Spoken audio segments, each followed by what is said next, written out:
What's up, Met fans? Welcome back to Talking Mets with Rob. How is everybody doing on this Thursday Mets off day before another important series, one against the NL East rivals, the Philadelphia Phillies? Hopefully everybody is doing okay today and enjoying the Mets off day and the sweep of the Cincinnati Reds.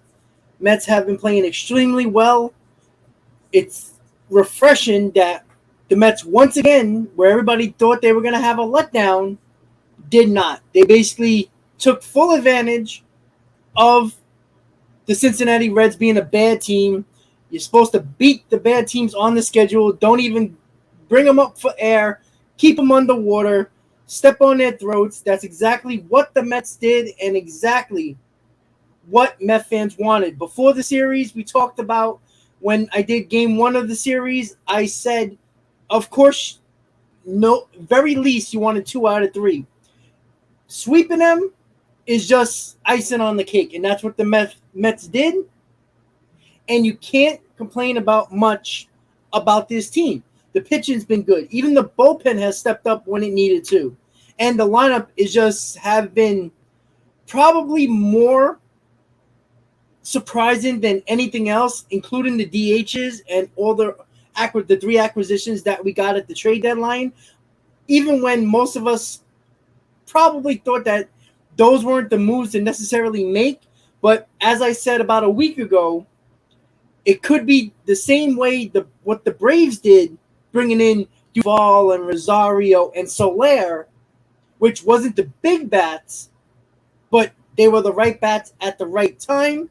And that's exactly what I think the Mets and Epler put themselves in a position where they could be Vogie, Naquin, and Ruff could be the guys that are the right players at the right time for this Mets team.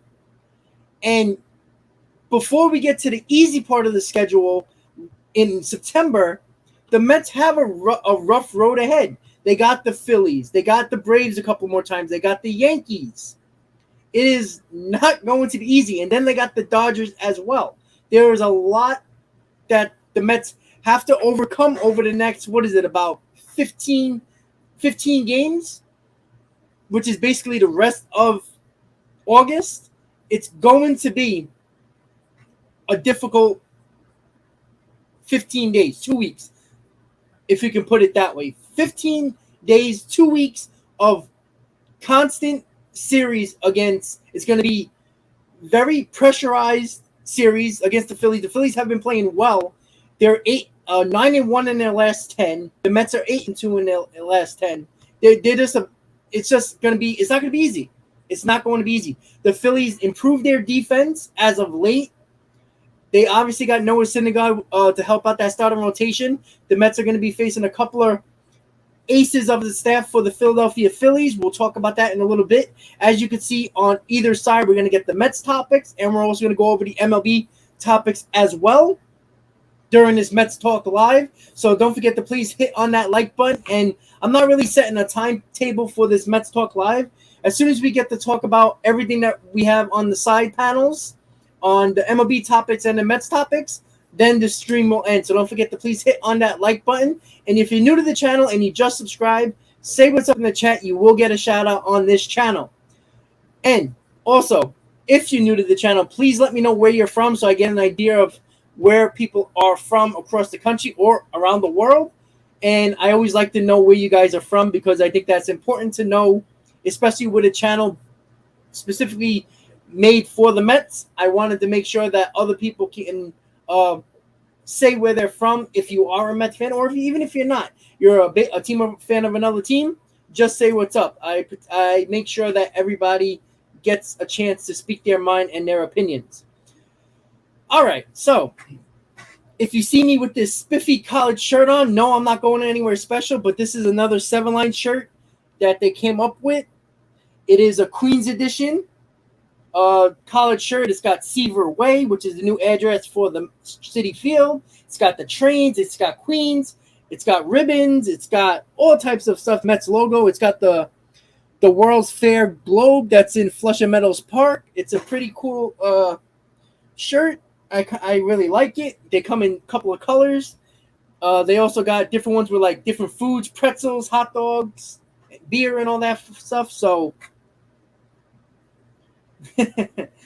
so yes. So hopefully you liked a little bit of a new shirt here. I throw it out here on Mets Talk Live, and let's hope that in these next 2 weeks of games, which are not going to be easy, that the Mets continue to play Mets baseball.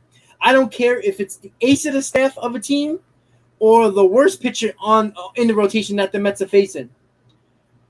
If the Mets play, especially their lineup, if the Mets continue to have at bats like they have over the last, you can probably say 3 weeks, where they continue to work counts and frustrate pitchers and foul off a lot of pitches and get their pitch count up, you're going to see guys like Wheeler and Nola maybe pitch 5 innings. Because I think that's been the biggest key with this Mets team is, okay, we know about the pitching. When the pitching's healthy, it's the best rotation in baseball. There's no doubt about it. 1 through 5, the best rotation in baseball. But what the lineup has done, when you don't have a lot of power in this lineup, yeah, you can talk about Vogie and Ruff and Naquin, who's provided more power over the last 2.5, 3 weeks than J.D. Davis and Dominic Smith did in a year and a half. But they've been manufacturing runs. They've been putting teams in positions. They've been stealing bases. They've been, getting that sac fly, button runners over, suicide squeezes, just everything in general. The lineup has been doing to make this team just impossible to beat. Because when you get starters out of the game early, I don't care how good your bullpen is, when you get starters out in the 5th inning, that's at least 4 to 5 innings where your bullpen has to shut down the Mets offense and has to come in. And most of the time, most teams do not have 4 or 5 really good pitchers coming out of the bullpen. They might have 2, possibly 3, but there's a pretty good chance that in the 5th inning, they're not going to use one of their better bullpen arms. They got to use somebody on the back end of that bullpen where the Mets can take full advantage of. And that's what they have done over the last 3 weeks to a month. Working the pitch count, working counts, fouling pitches off, just causing havoc at the plate for these pitchers. And then, you know what? When you foul a lot of pitches off, when you have 7, 8, 9 pitch at-bats, there's a pretty good chance that the umpire is probably going to squeeze the strike zone a little bit more, and you're going to get more calls as well. And that's exactly what happened as well. So when it comes to the New York Mets, a couple of keys that we've been talking about over the last 5 minutes: continue the work counts, increase the pitch counts of the pitchers. That's number 1.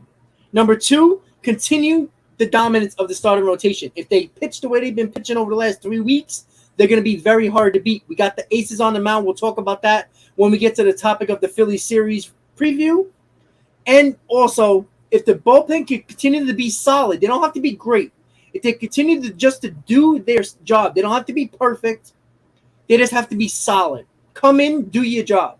You're going to give up probably going to give up some runs. You might give up a couple of hits, but if the Mets can continue to do what their lineup has been doing, you're going to have a grace period with run support, and I think that's probably helped the bullpen over the last couple of weeks.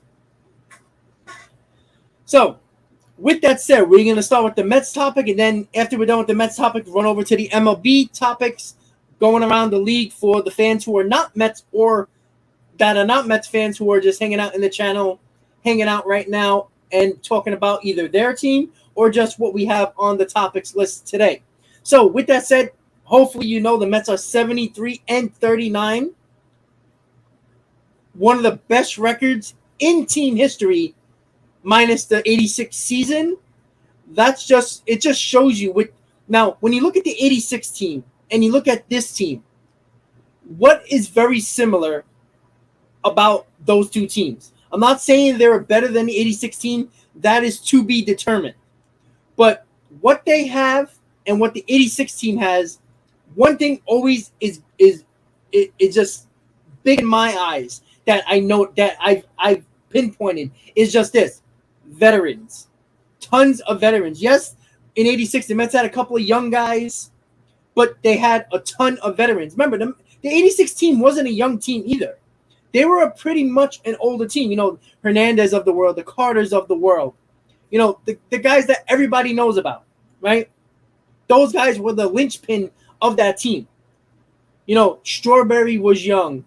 Doc was young. Darlin was young. You had a Roscoe who wasn't really necessarily young. They had a ton of veterans on that team. And I think that's similar to what they have now. We got a lot of veterans on the team. Besides Scherzer, a lot of those guys haven't won championships, but they've been in big situations. Lindor is considered a veteran now. He's been through the mix with Cleveland when they went on that long postseason runs. He's clutch. Guys like Alonso, McNeil, Nimmo, these are guys that haven't even sniffed the playoffs. So they need that veteran presence, the Martes, the Escobars, Ruffs of the world, Naquins, just veteran guys who, when things get tough, they can say, guys, relax. It's not a big deal. We got more games to play. We're going to be okay. And I think that's the biggest comparison of '86. I don't want to go into, the more clutcher team the Mets are never going to be compared. A Mets team is never going to be compared to '86 until that team wins a World Series. If this team somehow, some way wins a World Series this year, now we can really dig deep with this team, with the '86 team. But until then, you can't compare them. The only thing that's very similar is the veteran presence that they had in the '86 team and the 2022 team. That's the best comparison I can make with those two teams at this current moment. We can dive deeper into rotations and bullpens and just roster in general if this Mets team in 2022 finds a way to win a World Series, first time since '86. So 73-39, one of the best records in team history, which is great to see, and they've been doing it in so many ways. When the offense was struggling, the pitching was picking it up. When the pitching was struggling, which is not often, the lineup has been picking them up. And Anthony, I did say it did take 3 to 4 years, but remember, it still took them bringing up Doc and Darryl into that mix as well. But how they built that team wasn't just on the young guys. It was the Hernandez trade, the Carter trade, the Hernandez trade from St. Louis, the Hernandez trade, the Carter trade from Montreal. It was just those type of trades that build a veteran presence around the foundation of the young kids that finally put that team together in '86. Again, you can always go with they should have won more. The '88 team was better than the Dodgers, but the Dodgers found a way to win. And that happens. '87, there was injuries, but they were one of the better teams in baseball. Again, there wasn't a wild card, so you had to win the division. If you didn't make the playoffs. It just happens. What can you do? You know what I'm saying? There's nothing you can do except tip your cap. In '87, you didn't win it all. '88, you should have made the World Series. You lost to the Dodgers. That happens. And when it comes down to this team, this wasn't a team that was building over 3 years or 4 years like the '86 team, like Anthony said, right? What was it? It was, you got to remember, it was two different owners. Alonso, who was still owned by the Wilpons at the time with the Mets. They didn't have no choice but to bring up Alonso because he was just raking in the minors, and they finally brought him up in 2019 when Brody brought him up. Didn't care about service time. So you got, you had Nimmo for many years. McNeil, all these guys were up in the Wilpon era, and with Jacob deGrom, if you want to bring Jacob deGrom in the mix as well, all during the Wilpon era, right? I consider Jacob deGrom a veteran at this point now. Guys like Nimmo, they've been around 6-7 years now. Nimmo's a veteran, but you got the core guys, which I still think Nimmo and deGrom are, along with Alonso and McNeil. That's technically the Mets' core four. But what did they do differently this year? They spent money not on the biggest guys, because a lot of people thought they should have got Springer. I was one of them. But what did they do? They got solid veterans. We could talk all day about Escobar, who has struggled the entire year, but you know what he has been? He's been consistent on the right side of the plate. Sucks left-handed, but you got other guys that can fill in that spot. You can play Luis Guillorme, who's been a godsend offensively this year, and we know about his bat. I mean, his glove, excuse me. You got Canna, who was supposedly supposed to be our left fielder, starting left fielder every day, but because of Nate Quinn, who's been another great addition to the team. What is it? He hit 3 home runs as a Met so far. You got to play him enough. Now, he's that lefty presence that he can platoon with Kana, depending on a lefty or righty who's on the mound. The same thing without DH now. We got 2 guys in Ruff and Vogie who, any given day, if there's a righty or a lefty, I feel confident in those guys. You know, not saying they have to get home runs or RBIs every time, but I'm confident that they're going to put good at-bats together. I was never confident in J.D. Davis or Dominic Smith putting good at-bats together. So now you have a platoon in left field with Nate Quinn and Canna. You got Nimmo as your everyday center fielder. You got Marte as your everyday right fielder. Constant infield of Lindor, McNeil, and Alonso. And then you can pick your guy depending on who do you want. If there's a lefty on the mound, you want Escobar right-handed bat, you put him at third base. Righty arm, you want to put Guillorme at third base as your left-handed hitter? Perfect. And then lately, we've been seeing a lot more of Nito, who I still think is the better overall player against McCann. You know, I think McCann and Bassett should always be together when Bassett pitches. Bassett pitches better when McCann's behind the plate. It's just facts. Look at the stats. The splits are drastically different. Bassett's ERA is a little bit above 3.5 when Mazika or Nito is catching. When McCann is catching, it's under 3, closer to 2.5. That's a huge difference. So McCann should be behind the plate when Bassett pitches. Other than that, I want to see Nito as much as possible because Nito is just as good as McCann defensively, has just as good, McCann got a stronger on, but Nito has a very solid arm who's quick with his release, throwing the ball to get runners out who try to steal a base. And he's very good behind the plate defensively, and he works well with Scherzer, works well with Carrasco, Walker, and now DeGrom. So that's where we are right now with the Mets record and what they are as a whole with a roster, the confidence level. If you're a Mets fan, don't be cocky. I have some friends that are just cocky. I find them on Twitter. They're very cocky. Do not be cocky. You can be confident in your team without being cocky. State the facts, like people in the chat have been doing, and I have been doing. State the facts. If you state the facts, nobody can go against you on that. Nobody can say it's fool's gold or the Mets aren't that good. They're just playing well. The proof is in the pudding. The record is proof enough. But when you look at the record, you're like, how did this team do it? They don't got stars all over the place. Well, guess what? You got Lindor, who is having the best season in any year in franchise history as a shortstop.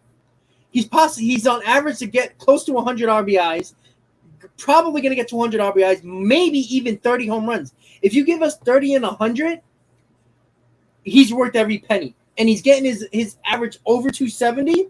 That's a great year for Francisco Lindor batting third in front of Pete Alonso. Alonso can probably have close to 120 RBIs. Might even hit 40-plus home runs this year. When you're 3 and 4 has 30 and 100 or more, that's a great year for your 2 guys. And then you have Nimmo, who he's struggling lately, but is the perfect leadoff hitter, takes pitches, works the counts, takes the pitches that every leadoff hitter should do. And then you have Marte, who's been, I think, one of our best overall hitters all year. Just been consistent. And the best thing what I like about Buck, if you look at days off, he's given Marte more days off than anybody else, minus the days that he didn't play because he was on the IL or just giving days off because of an injury. Marte has been one of our best consistent hitters all year. When you needed that hit, at Tuesday against the first game against the Yankees, when Rizzo and Judge went back-to-back home runs in the first inning, Marte hit that solo home run to get the Mets back into, giving Met fans a sigh of relief. Like, all right, we're back in this ball game. It's hit home runs like that 2-run homer he hit against the Reds. Just simple hits, simple home runs, just consistency from Marte gives the consistency through 1 through 4 in the batting order. And then, lately it's either been rough or it's been either Vogie lately behind Pete Alonso, giving him protection, which has shown him getting more better pitches to hit. Because the times when Pete Alonso have struggled is when pitchers didn't want to pitch to him because they knew they had either Davis or Dominic Smith behind him at times, sometimes Cano.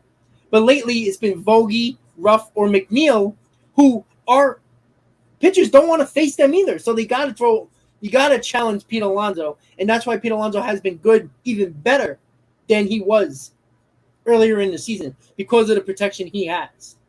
So with that said, before we get into the NL East lead and the rest of the Mets topics, let me say what up to everybody in chat. Don't forget, guys, please hit on that like button so we can get this stream out to more Mets fans, more baseball fans in general. Not setting a timetable for this stream. Just want to get through all the topics on the Mets side and around the league, and then we'll call it quits. But once again, guys, if you're new to the channel, you just subscribed, don't forget to say what's up so I can give you a shout-out on the channel. Everybody gets a shout-out on the channel.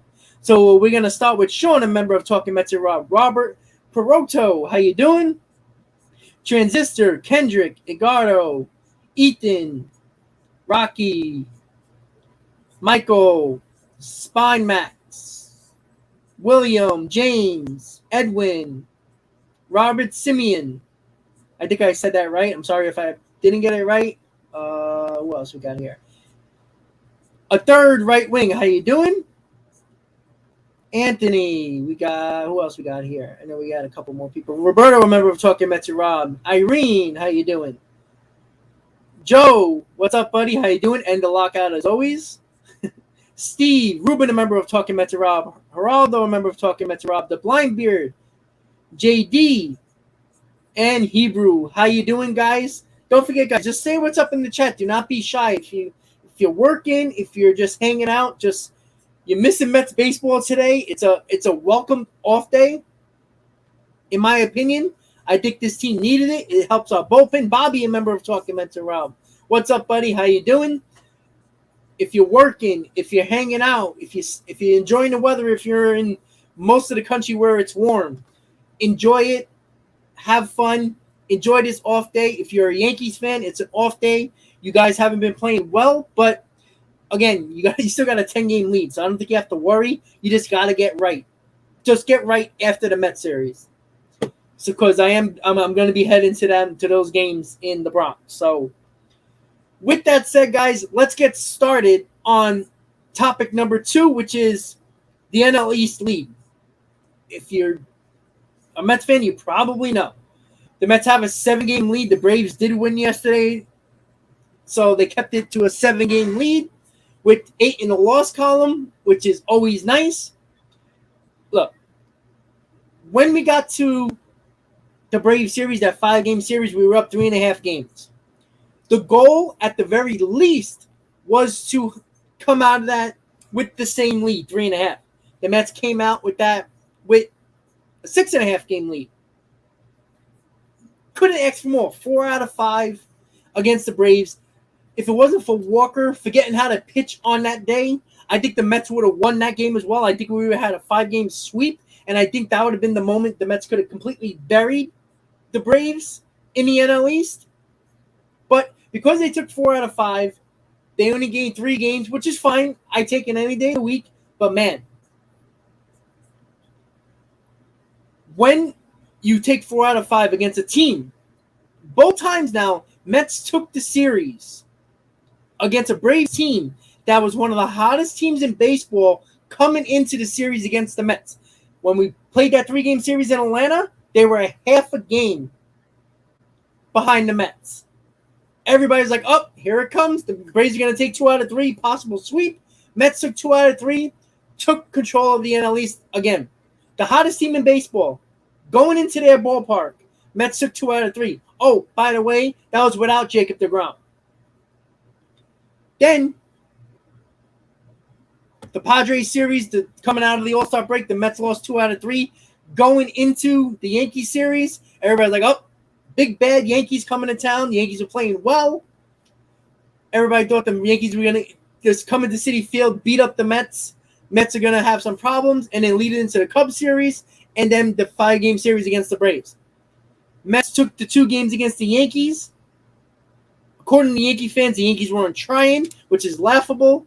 You know, because if you're looking at the Yankees lately, have they tried over the last 2 weeks, or have they just came down to reality?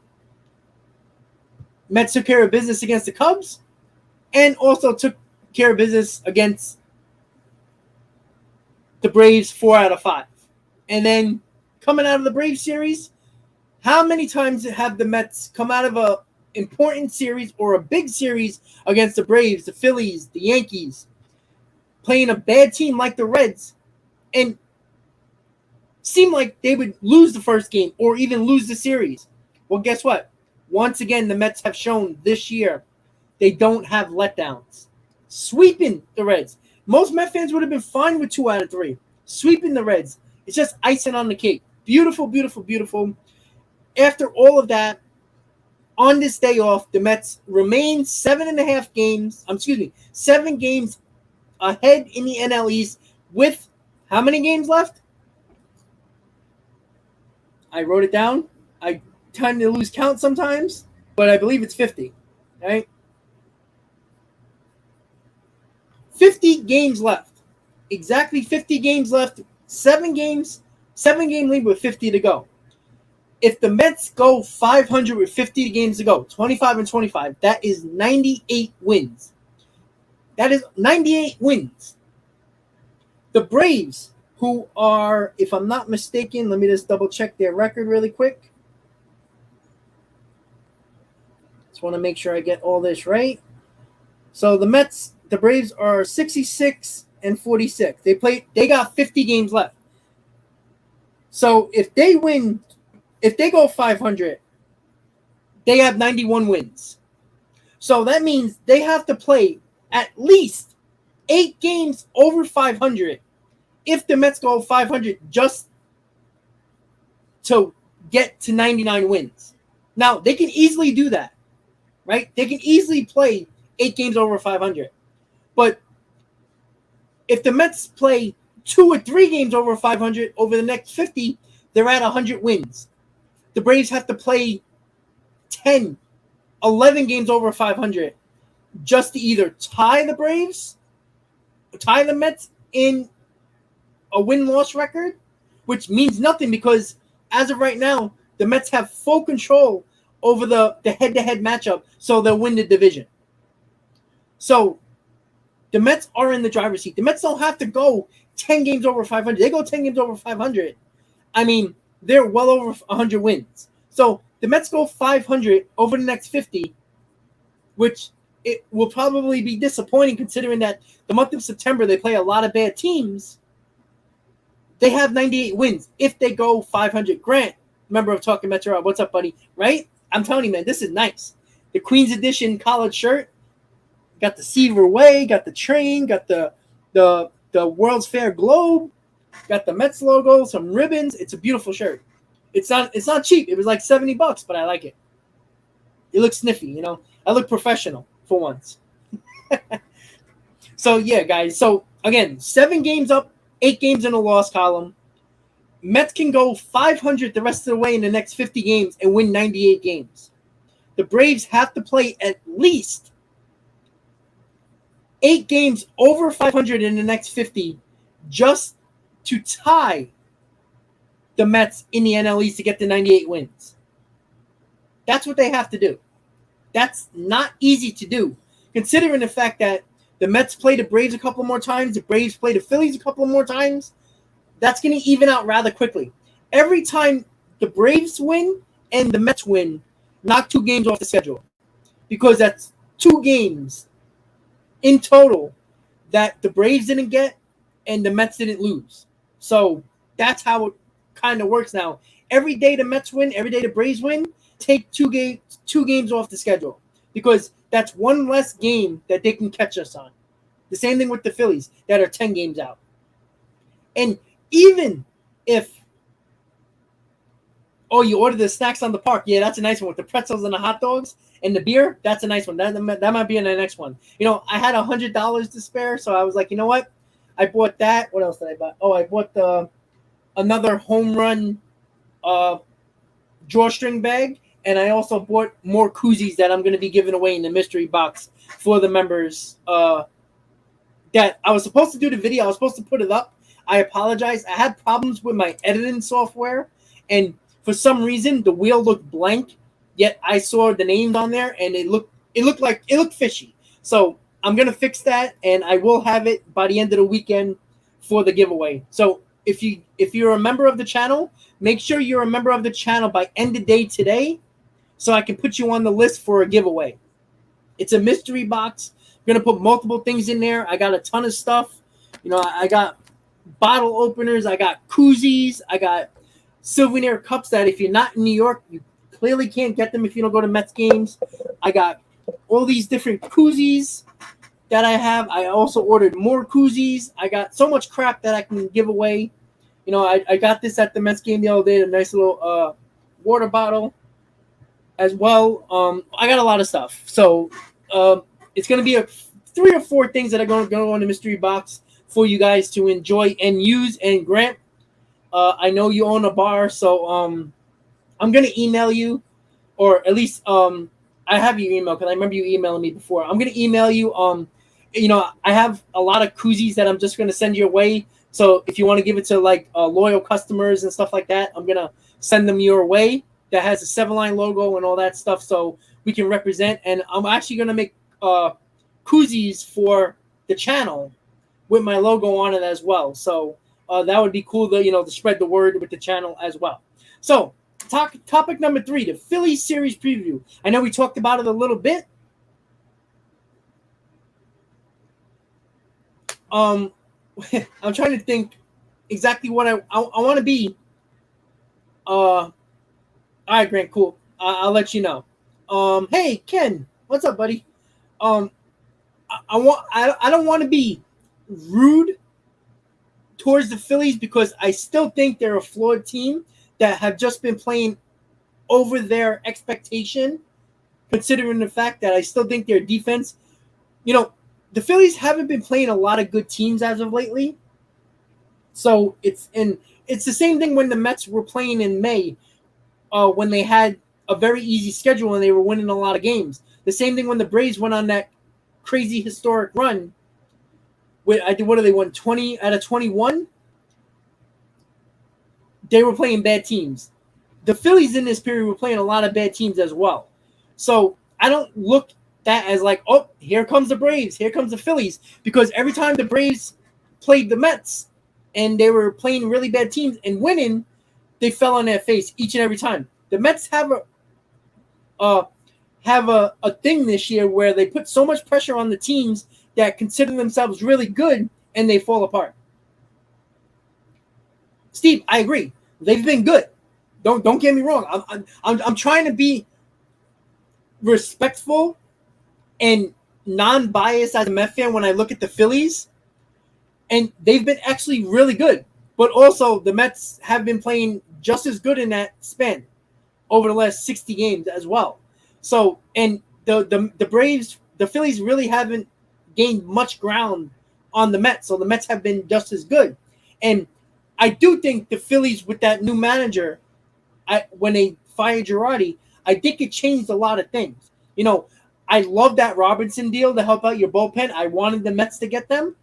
No problem. Again, the same thing with the Phillies that I talked about the last time the Mets played the Phillies, even though the Phillies were a much different team than they are now. Yeah, Steve, you can say that with Harper, but the Mets were out DeGrom and Scherzer for 6 weeks, 7 weeks as well in the entire year of DeGrom. And on top of that, they went on a West Coast trip without McNeil and Marte for almost half of that road trip. So you can talk about, they haven't had their MVP of the year. Yeah, that's fine. The Mets haven't had the best pitcher in baseball in DeGrom the entire year, and also didn't have.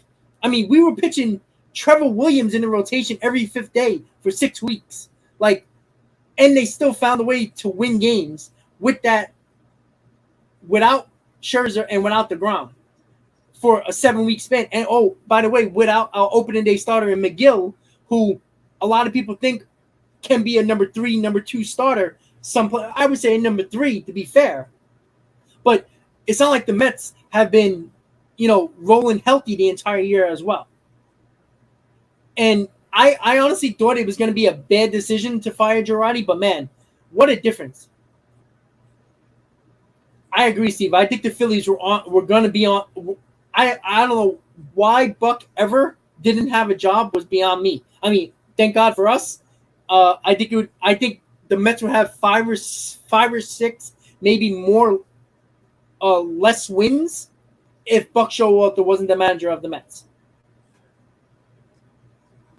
And I do have to say, before we get more into the Phillies, Steven, we can chat about it more. I see you are a Philly fan. That's cool. Like I said, I love the opinions because listen, I don't watch the Phillies every day, but don't get me wrong. It's not like I'm not watching them on in the corner of my eye, watching their highlights, looking what the pitchers are doing. Which Nola has been pitching hell of a lot better than he did at the beginning of the year, and Wheeler, I still believe, is the ace of your staff.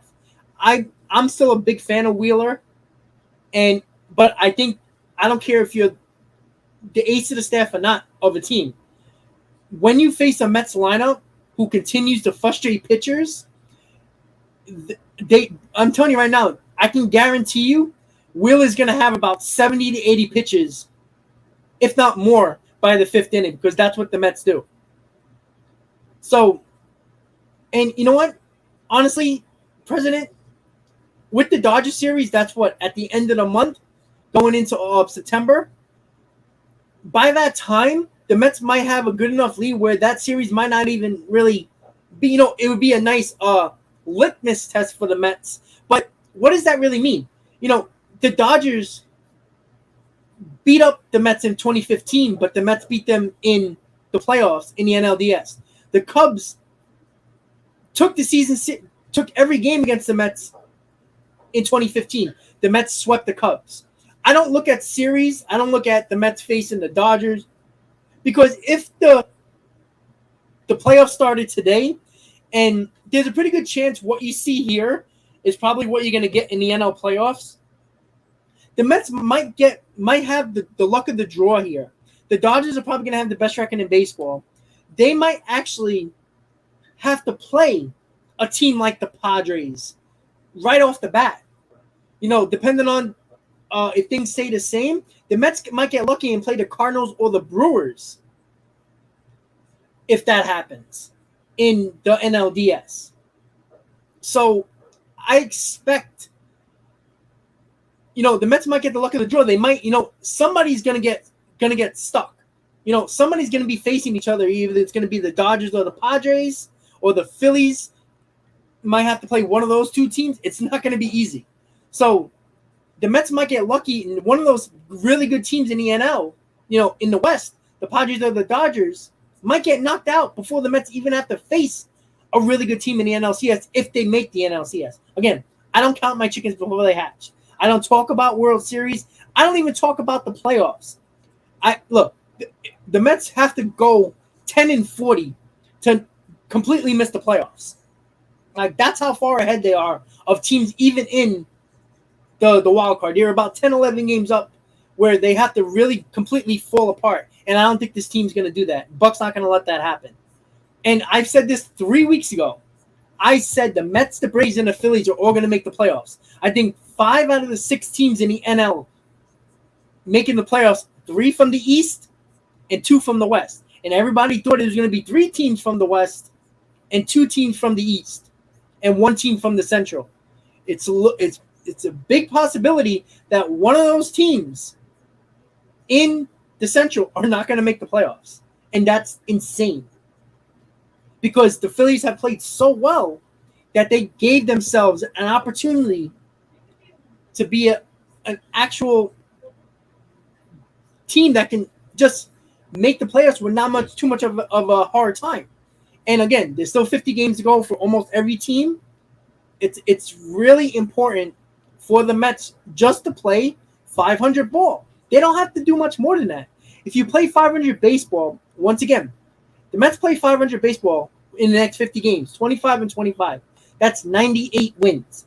The Braves have to have at least 8 games over 500, and that's including playing the Phillies and the Mets a few more times. I think the Mets have 5 more games, 6 more games, 7, 5, around 5. I think 7, whatever it is.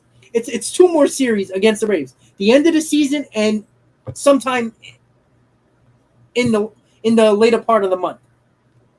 So it's going to be hard unless the Braves sweep the Mets the rest of the series they face each other, and the Braves have to take advantage of the Phillies, because if the Phillies and Braves beat up on each other and split the rest of their series, the Mets only have to play 500 ball, because the Braves have to play 8 games over 500 just to tie the Mets if the Mets go up 500.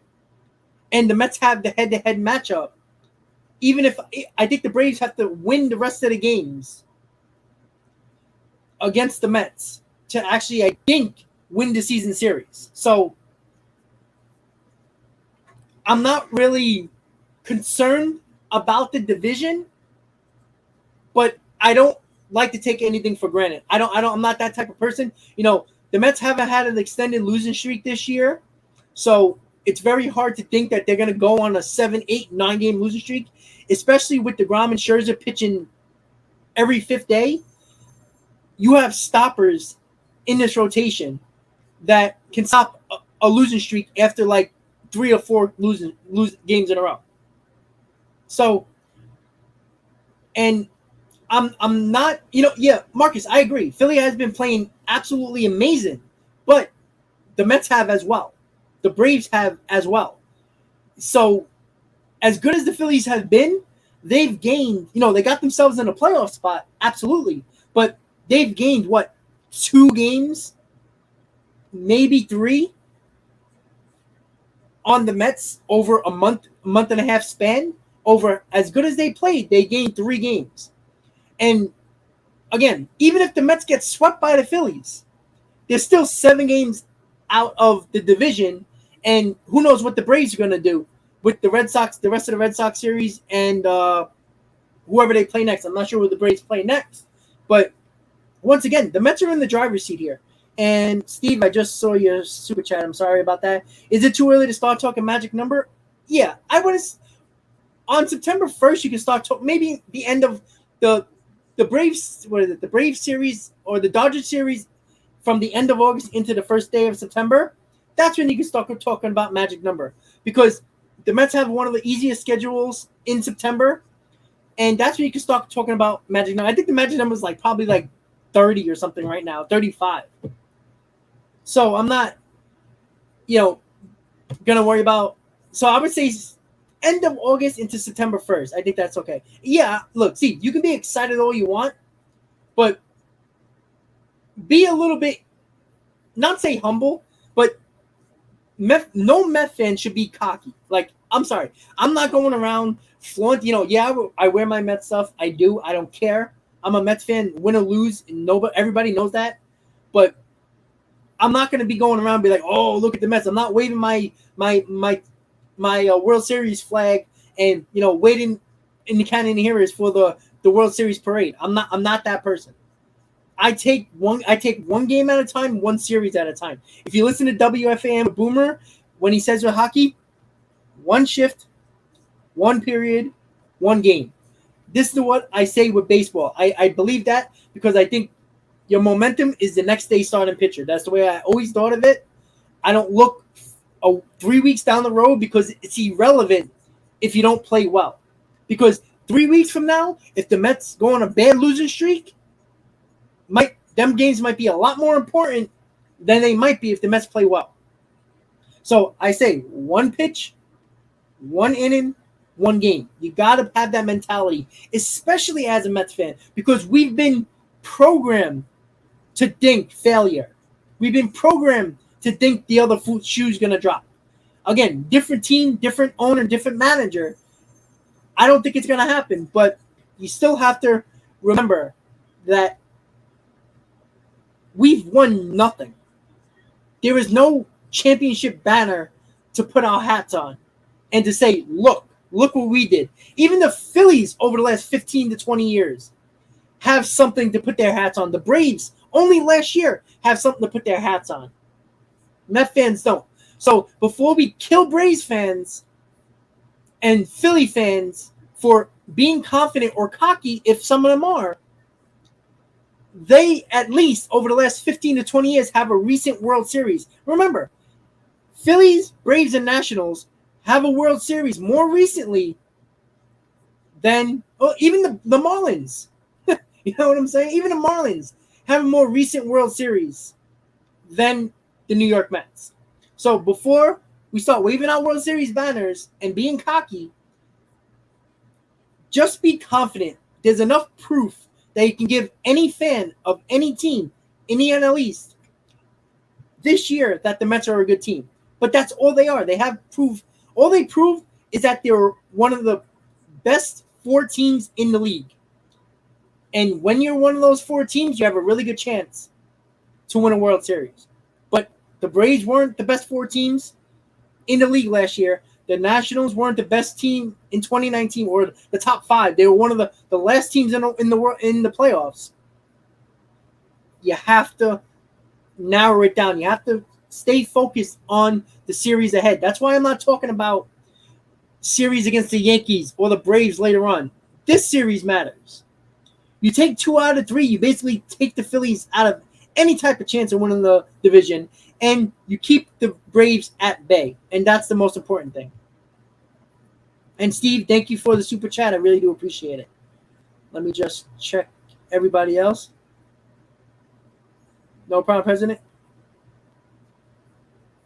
Listen, I honestly think if the Mets hit 100 wins, I think there's no chance of the Braves catching them. Again, the Braves have to go 10, 11, 12 games over 500. And even if they play 11, 12 games over 500, they might tie the Mets.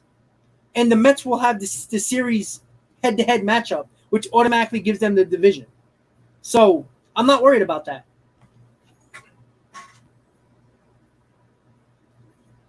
Yeah, exactly, Teddy. And that's a great point.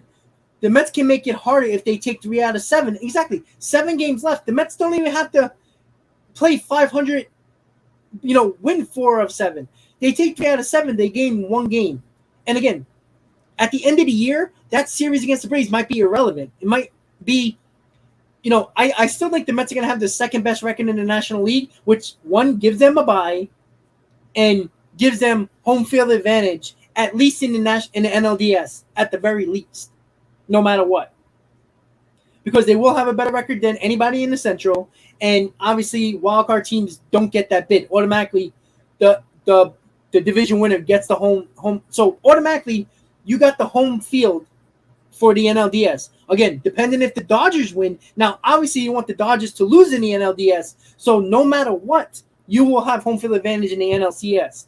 And depending on if the Mets have a better record than the Astros or the Yankees, which is very possible, the Mets might have home field advantage throughout the entire playoffs if they get that far. And I don't think the Mets are going to win more than 105 games. I don't like to think that crazy.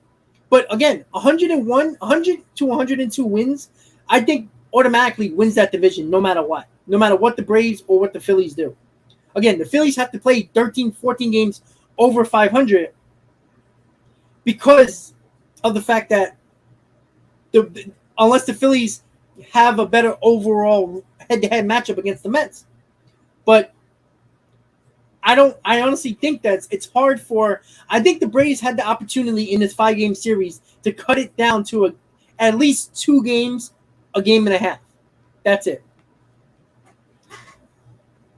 Sam's Sports Shop, how you doing, buddy? Do you think Nita will start in the playoffs? I think it's going to be based on matchups, in my opinion. If Scherzer and DeGrom is pitching, I think Nita will start. If Bassett is getting a start, which obviously he probably will in the postseason, I think you have to play James McCann. Only because Bassett, if you look at his splits with Nito and Mazika and with McCann, it's nearly a run difference in ERA.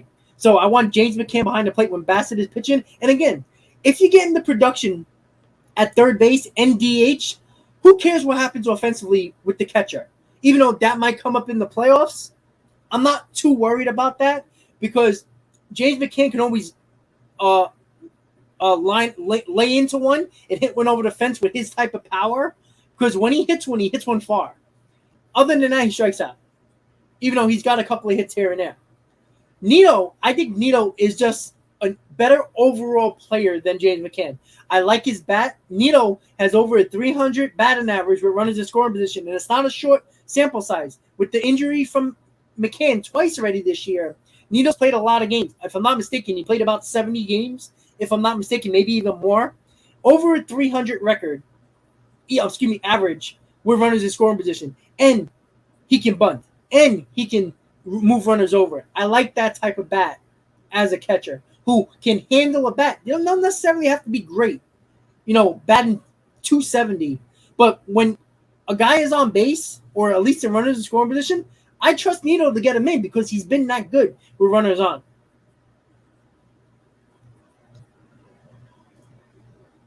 I don't think the Mets are going to win over 110 games.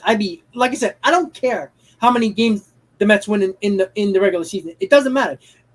I don't care if it's only 97 wins to win the division. If the Mets win 97 wins, great. We make the playoffs. I don't care. That's all I care about, making the playoffs. And having the second best record, making sure we get that bye so we can set up because the last thing you want is going into the last week of the season having to pitch Scherzer, DeGrom, and Bassett trying to win your division. You don't want to deal with that. You want to set up your rotation perfectly so you got the second best record at the very least, getting that bye so you can set up your rotation in the NLDS. Because when you got – now, I don't know what they'll start with. Either it'll be DeGrom or Scherzer. Either one is good. I'd rather start Scherzer in game one only because I think he got that mentality is that nobody's beating him. Or you can go with DeGrom. If DeGrom doesn't pitch good enough, at least you got Scherzer if you lose game one coming out in game two. But having Scherzer, DeGrom, and Bassett in your first three games of an NLDS best of five, man, it's not easy to beat. And then on top of that, you'll probably go back to your ace in game five. I mean, it's not easy to do. I don't care how good your lineup is. Well, in a 5-game series, it depends. Like, if the Mets take the first two games of the series, and look, see in the NLDS, I don't think you can play any games with we can lose this game.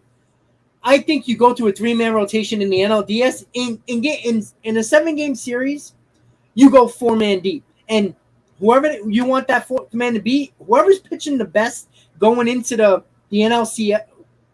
Whoever you trust more, Carrasco or Walker, you put in your 4th starter. And then you put that other guy in the bullpen. That's the way I see it.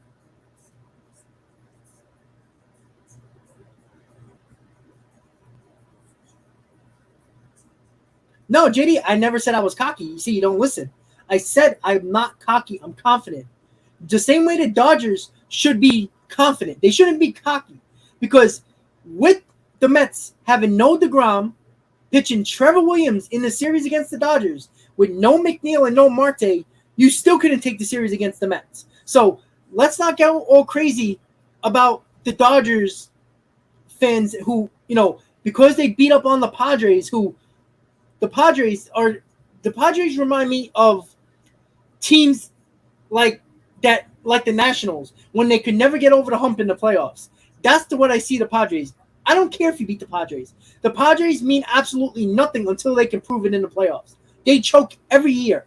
So until they win a big game or a big series, the Padres are irrelevant. The team I worry about the most are the Braves and the Dodgers. Because those are the two teams that I think can find a way to beat the Mets in any series. I don't think the Braves pitching stands up with the Mets, but the lineup is better than the Mets. But again, the Braves can hit breaking balls. We've seen that.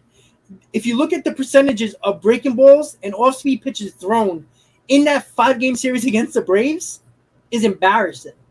Like, the Mets thrown more breaking balls and off-speed pitches than fastballs because they know the Braves can't hit them. If you don't throw fastballs, they can't hit breaking balls. It's just that simple, or off-speed pitches. The Dodgers, on the other hand, look, we haven't faced you guys since June, but the Mets were very short-handed without McNeil, without Marte. McNeil was on the paternity leave, and Marte's mother was on the injured list. And the Mets didn't have Jacob deGrom. Oh, and by the way, they didn't have Scherzer either. So we weren't at full strength. I mean, we had Bassett, Walker, Carrasco, and we had Trevor Williams pitching in that series as well. So as much as you want to give credit to the Dodgers, with the limited resources that the Mets had, you still couldn't take the series against the Mets. And now the Mets are at 100% full strength. Hopefully both teams are at full strength going into that end of August series, which would be fun at Citi Field. Like I said, it's a litmus test for both teams. Because as good as the Dodgers have been, they only won a World Series in a pandemic year, which I don't take very seriously at all. Even though I'm not saying you can't raise the flag and be proud of that because they haven't won since '88. But before that, I don't necessarily like. I respect the Nationals and the Braves World Series run more than the Dodgers because the Dodgers didn't have to go on the road. The Dodgers, like other teams, didn't have to travel or anything like that. There was no momentum either way when it came to fans. And let's be honest, it was in Texas. There was a lot of Dodger fans there. So before we give the crown to the Dodgers choked every year until it came to the pandemic year in a shortened season.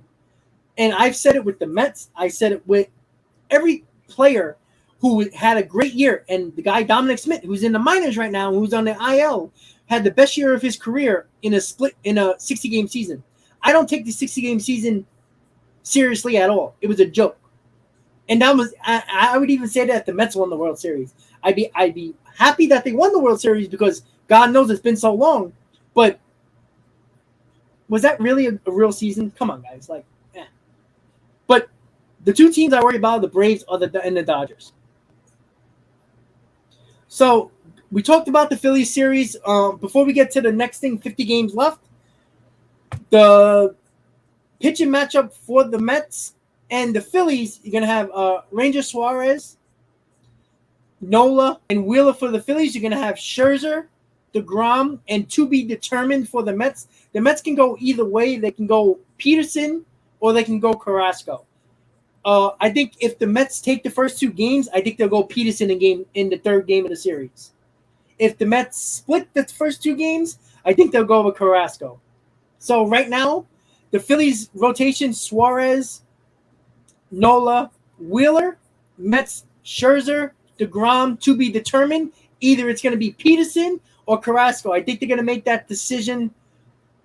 If the Mets take the first two games, I think they'll go with Peterson. If they split, I think they go with Carrasco in game 3. So, obviously, 50 games left. Mets go 500 in those 50 games. They have 98 wins. The Braves have to play 11 games over 500 just to pass the Mets' overall win record. The Phillies have to play 13 games over 500, 13 games over 500 in the last 50 games to catch the Mets. And that's with the Phillies having to beat the Mets the rest of the way. And the Phillies and the Braves, somebody has to take control. Nobody can only take 2 out of 3. Somebody has to sweep a series to make it interesting. If they split, in a 3-game series, if one of them take 2 out of 3, nobody's really gaining any ground on each other. And they're most likely not going to gain any ground on the Mets. So, again, the Mets are in the driver's seat here. The Mets play good baseball. You don't have to win every series here on out. Even if you take 1 game out of the 3 against the Phillies, they only gain 1 game. So it's not anything to go home about. And I don't necessarily believe that the Mets are going to fall apart in 50 games. I just don't think so. Now with Buck at the helm and now with all these veterans that they have right now, they're just a different team.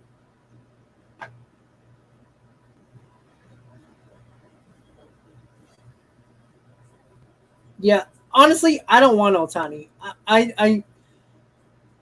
As good as he is, I don't think he's a guy for New York, in my opinion. He could have came to the Yankees rather easily. The Yankees were the last team other than the Angels who wanted him. Ohtani did not want to come to New York. Why do you want a guy who did not want to come to New York? I don't want that type of guy. I don't think he's good under pressure, in my opinion. And let's be honest, there's no pressure as a Los Angeles Angel. Let's be honest.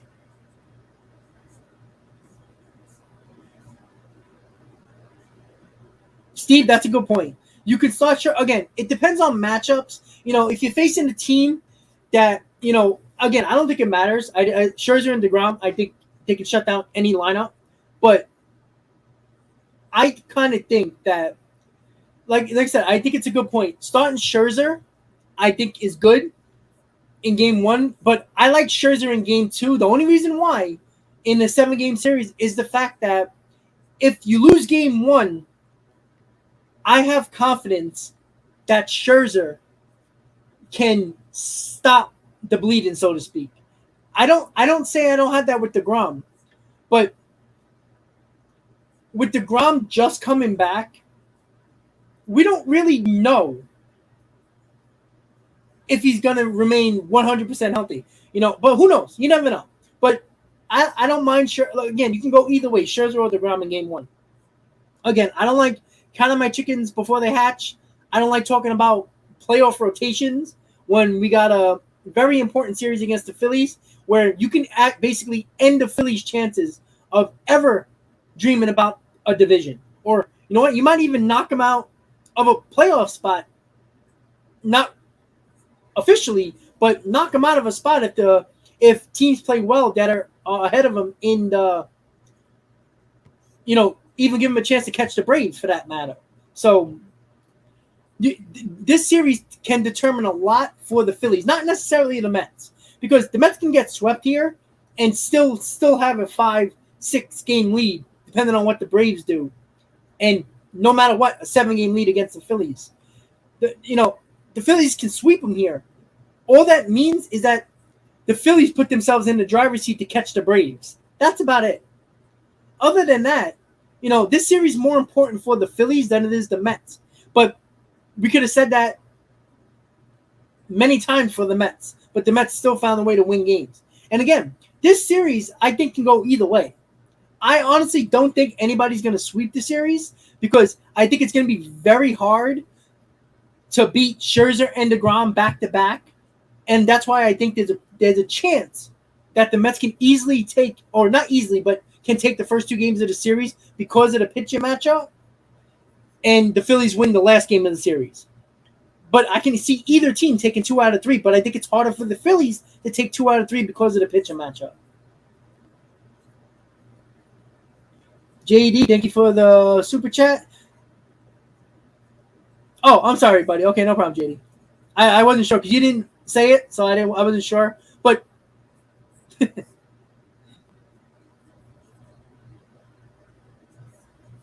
yeah, the Padres own us, but again, what does that really mean? The Dodgers and the Cubs owned us in 2015, and we beat them in the playoffs. So it really doesn't matter.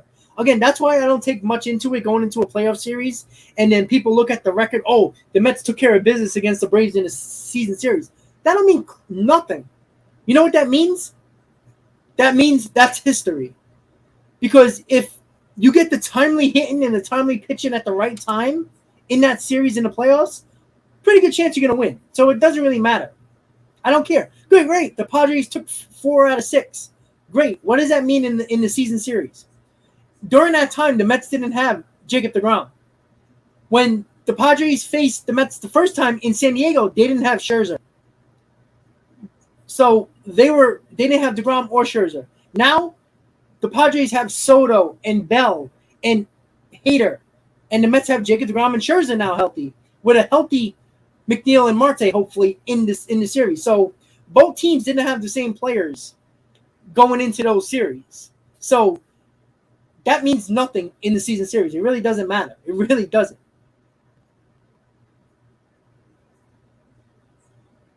Steve, that's another good point. And they still, again, without Scherzer, without DeGrom, went on a West Coast trip that was supposed to be the death of the Mets. Split the series on the West Coast 5-5. Split the series against the Dodgers, lost to the Padres, and took 2 out of 3 against the Angels. And that was supposed to be the death of them. That was with no DeGrom, no Scherzer, no McNeil, no Marte until the Angels series. So,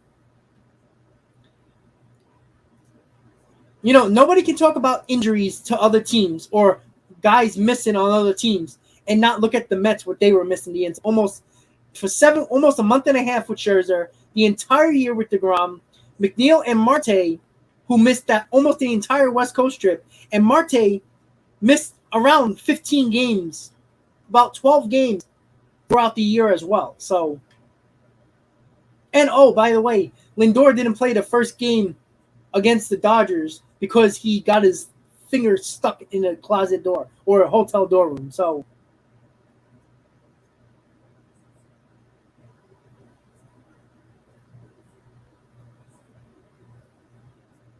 yeah, I honestly don't think the Dodgers pitching. If you look at the ERA, it's good.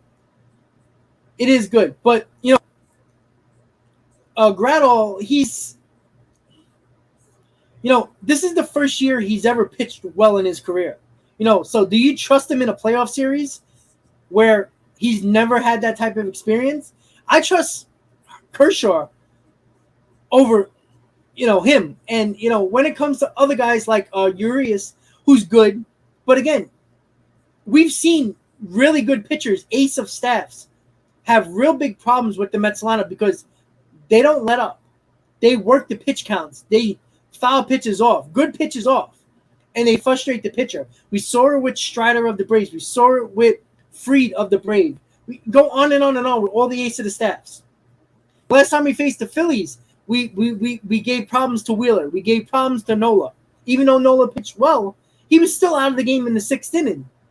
It's still the fact of if the Mets can play Mets baseball with their lineup and work the counts, foul off pitches, increase the pitch counts of the pitchers, well, guess what? I don't care how good your bullpen is. When you got to use 3-4 guys every single day, you're going to start using bad guys in your bullpen, just like the Braves did. The Braves, in game 2, in the second game of the series, they had an 8-run lead after the second inning. But because the Mets started to come back, they had to use Minter. They had to use Iglesias. They had to use their big boys in their bullpen, which messed them up the rest of the series because those guys couldn't pitch back-to-back days. They had to go deep into their bullpen, which cost the Braves in the long run. That's the difference. That's why it doesn't matter who's pitching against the Mets. The Mets play the way they've been playing offensively, pissing off pitchers on other teams. They have a hard time coming out past the 6th inning, and that hurts teams when you got to go deep in your bullpen. I'm always on the Vogie party bus, inebriated. Danny, I don't care if we get Syndergaard or not. I really don't care. It really doesn't matter to me. He is a number 3 at best, and once in a while he has a really good start. I don't really care about Syndergaard. He's going to be pumped up if he ever faces the Mets, obviously. But guess what? As frustrated as the Mets lineup makes pitchers frustrated on the mound, we know the mentality of Syndergaard is very fragile. You get in his head, he's done. It's just that simple. He has a fragile mind. Michael, a member of Talking Mets and Rob. What's up, buddy? LFGM. There's only one team that worries me in the American League, and that's the Astros. The only reason why is because we seen in the series against the Yankees, and I know Stanton wasn't available. He was hurt. But the Mets also didn't have DeGrom. So let's not go crazy here. And the Mets didn't have Vogelback or Nate Quinn or Ruff to help out their DH spot. They still had crap at the DH spot. So for everybody who was like, oh, the Yankees didn't have Stanton. Okay, great. Nobody told you to pitch Montgomery and not set up Cole in the Mets series. So let's not talk about that. So it was before the trade deadline. According to Keith McPherson, the Yankees weren't trying on WFAN. They weren't trying that Mets series. So but you saw it with the Yankees, right? Not necessarily against Walker, even though Walker basically pitched like a bulldog in that game, considering he didn't have his starts. He didn't have a great start in that game, but still managed to go, I think it was 6 innings in that game, and kept the Mets close enough where they came back in the ball game and never relinquished the lead again after they scored the 4 runs. So when you see it with the Yankees, that's why I'm not too concerned about the Yankees, because I don't think the Yankees staff is any good. I don't trust Frankie Montas, even though he got really good stuff. He pitched in Oakland, all right? He was supposed to be the ace of the staff of Oakland. Guess who was the ace of the staff last year for Oakland? The Mets' number 3 starter, and Chris Bassett. He had better numbers all around than Frankie Montas. So before Yankee fans tell you that Montas is a blessing, they had no choice but to get Frankie Montas, because they didn't want to give up what they needed to give up for Luis Castillo, which I thought would have been a better choice for them. Cole is a joke. I don't care what he did against Seattle. Cole has 1 good start, 2 mediocre starts, and 1 bad start every 4 starts. Look at his record. Look at his season ever since Spider Tech. 1 really good start, 2 mediocre starts, 1 bad start. Every time, every 4 starts. Look at it. It's like a trend with him. 1 good start, 2 mediocre, 1 bad. And Nestor Cortez, now that the Mets have options at the DH spot and can go a little bit more right-handed, I like Nestor Cortez. I honestly think he can be the most difficult to hit out of the Yankees rotation, only because he's got those different windups, and I just think he knows how to pitch, and that guy worries me. Other than that, who am I worried about on the Yankee staff? Tyone? No, I'm not. Severino, every time he's in a big game, he falls apart. So I don't leave, and who knows if he's gonna come back.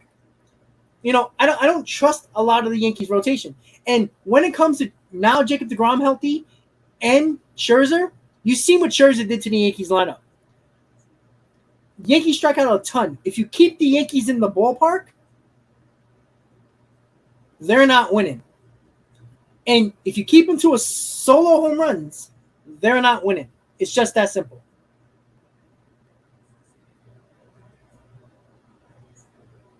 Yeah, the 7 line is on Kendrick. Sorry, I was just going into everything.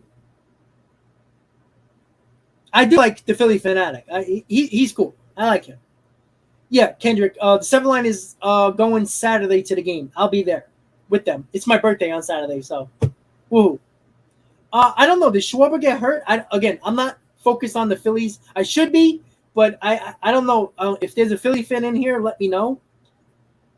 Steve, did Schwarber get hurt? I don't know. I'm not 100% sure.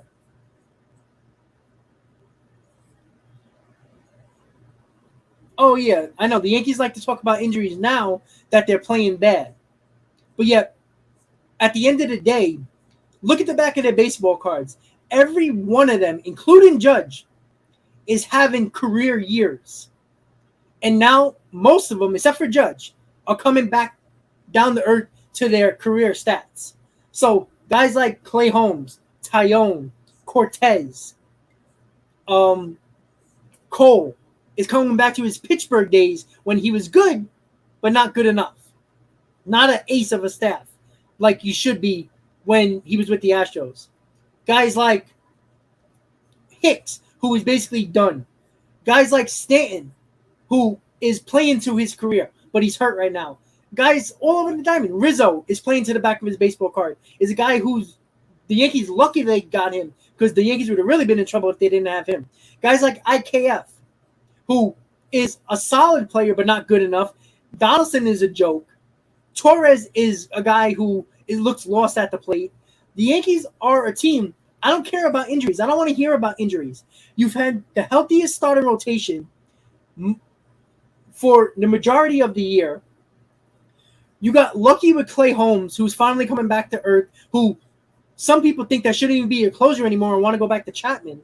Your bullpen hasn't been good because guess what? Because instead of the injuries, even with the injuries, before the injuries, they weren't pitching that well because Boone likes to use his bullpen and take out every starter in the fifth inning in April and May, and now their innings are extremely high and they pitch so much, he wears them out like he does every year. So when I hear the Yankees talk about injuries, I laugh because the Mets had no Scherzer for 7 weeks, no DeGrom until August, until the end of July, and like they had no DH at all for the entire season until they made those trades. So before any type of injury you want to talk about for any team, nobody had worse injuries in their rotation than the Mets with their ace of the staff. You could talk about the Dodgers with Buehler, but considering Buehler wasn't pitching very well, and Grado has been pitching as an ace, like an ace for the Dodgers, they really haven't been missing much. If the Mets are healthy, they got a long. They have a really good chance, a good as chance as anybody in baseball to win. But the Astros is the one team I'm concerned about because I think they have an overall good team, pitching, lineup, bullpen, but they're still pretty good. But when you get starters that can go 7 or 8 innings, your bullpen's basically irrelevant. And in the playoffs, you're gonna have 1 or 2 starters in your bullpen anyway. So everybody's bullpen is going to get better. I agree, Michael, 100%. Texas, what's up, buddy? Hobbyists, absolutely. And that's the one thing that I think the Mets have been excellent, better than anything else they have done. Even when they were struggling to score runs, they were getting pitchers out no later than the 6th inning. Most of the time, the 5th inning. It's just that's why it's been so good. Just give me 1 second. I'm just checking something, guys.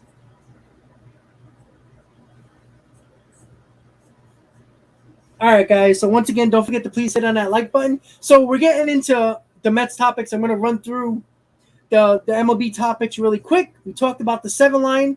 That's going to be there on Saturday. And then next Saturday, the 7 line is going to be in Philly, 1,000 strong for the Mets Phillies. We're going to be at game 1. Most of us are going to be at game 2 as well on Saturday for the doubleheader. But the 7 line officially is going to be there in the whole, taking over a section in Citizens Bank Park on Saturday in game 1. So make sure you check it out. We're going to be wearing blue. Give me 1 second. I'll show you guys the shirt.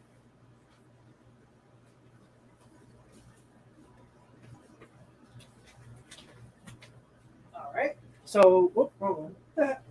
Give me 1 second, guys. I don't know where the hell I put the shirt. Put it somewhere. Give me 1 second, guys. Let me find it. Here we go. So here's the shirt for the 7 line outing.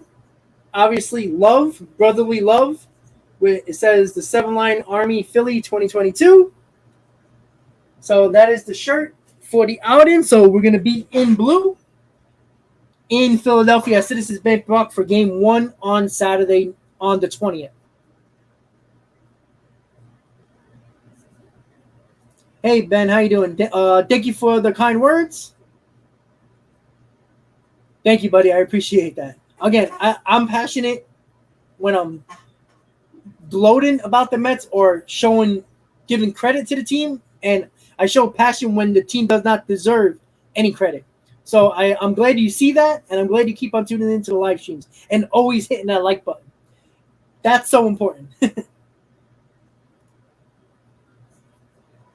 Oh, man. Oh, listen, Grant, I tell you, because the last game of the series with the it was Women's Day, all the Mets changed their songs to women who either wrote the song or sang the song, and Vogelback going up with Milkshake, which was perfect.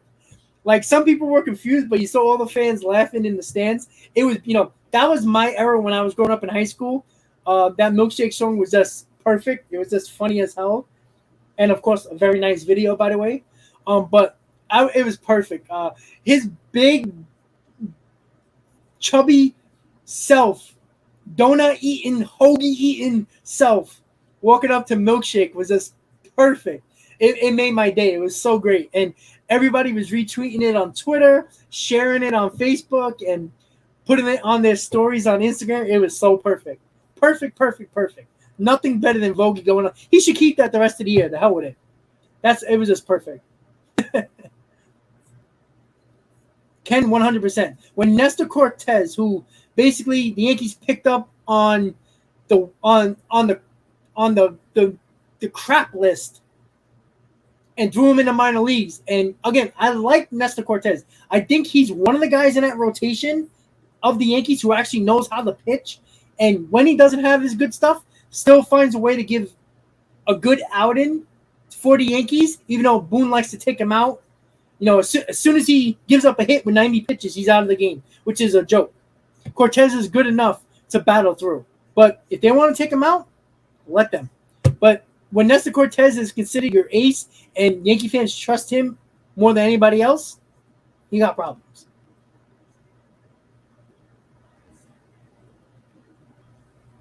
No, Kohler's not tough mentally. We saw what happened. He basically shit his pants in that wild card game against the Red Sox when the Red Sox fans were getting on him in the bullpen. It was beautiful. Yeah, Ken, exactly. You see, Judge is having an historic year. I think he's going to pass the real home run record in Maris's record in 61. I think he's going to get there. And you know what? Honestly, to see that, because I do like Aaron Judge. Personally, I think he's a good guy. He's wearing the wrong jersey, and that's why I don't like him. But other than that, I think he's a really good player. He's never going to have another season like that this year again. Just so happens it's a contract year. Go figure.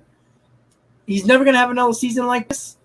And that's why I don't want the Mets to sign him, because I think he's going to, you're going to sign him off a year like this and expectations are going to be so high. He's never going to have a year like that again. So you're always going to be disappointed. And again, I hope Judge does it. And I'd rather see a New York player. That's why I'm so happy that two rookies in Judge and Alonso both won the home run rookie record, even though Alonso took it over. I'm happy two New York guys did in Judge and Alonso.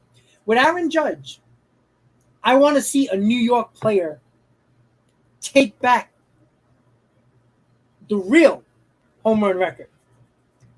And to have that, even though it's a Yankee jersey, even though it's a Yankee pinstripe, and it's a Yankee that does it, I want to see Judge do it. I want to see Joe go 0 for 7 against the Mets the next time we play, but I still want him to get to that mark. Or the Mets are up by 10, throw a pitch over the plate and give Judge a home run. Give it to him. But again, you see, no matter how good a batter is, the best offensive player in the league, name your guy. If you want it to be Soto, you want it to be Judge, you want it to be anybody you want to think of.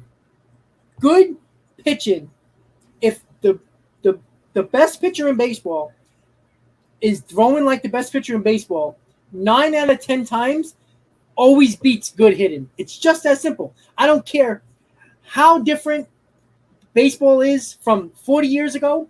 Good pitching beats good hitting. Always happens. Always happens.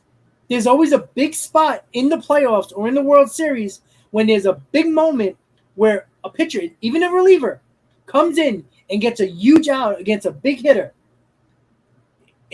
When do you see a game-winning walk-off, game-winning hit in the postseason where a big-time pitcher, falls to a big-time hitter? It usually doesn't happen. Usually, most of those times, the hitters get to a pitcher early, get to their third starter or their fourth starter. It usually doesn't happen. Usually, they don't get to their aces most of the time. It comes down to a bullpen arm that's usually not good that gives up the run. It usually happens. Look at it in the postseason. Oh, he is on shit. See, I don't like players getting hurt. I was at the game when Freed did that Thomas did that when he threw the ball and dove and almost killed himself. And obviously got the concussion then. But man, I don't like players getting hurt. I rather face a team at full strength, even though deep down it's like, oh, good, he's not playing. But I don't like to see players get hurt, and that's unfortunate. Hopefully, he gets healthy, because that is a big blow for the Braves. Oh, sure. So Schwarber's not playing in this series. He got a calf strain. Oh, I didn't know that. You see, again, I should have been more aware of that. That's my fault. But that's a good call by you guys. Yeah, his contract is up at the end of the year, Cashman. So we'll see. I guarantee if the Yankees if they make the ALCS and lose to the Astros, I don't think he's going to lose his job. I don't think he's going to get. I don't think he. I think he's going to remain a Yankee GM. If they lose in the ALDS to a team like, I don't know, the Mariners, or name your other wildcard team, the Indians or something like that, it's going to be a complete wash. It's going to be hilarious. But if Schwarber's not going to be playing in this series with a calf strain, that's a big blow to this lineup. That helps the Mets 100% because Schwarber kills the Mets. Yeah, Schwarber, I think he has 34 home runs, if I'm not mistaken. He is the league leader, I think, by 4, if I'm not mistaken. Sonny, what's up? How you doing? Yeah, I mean, respectfully, yes. Houston got the starting pitching and the lineup to beat any team. The Dodgers, again, I'm not necessarily sold on their rotation, but the lineup scares me. The lineup can do damage. And I like the Dodgers bullpen. Yep. Believe me, my dad sat my ass down, turned on the DVD that he bought for me, and told me to watch this game. I watched it enough times. It's a great that was one of the greatest games of all time, no doubt about that.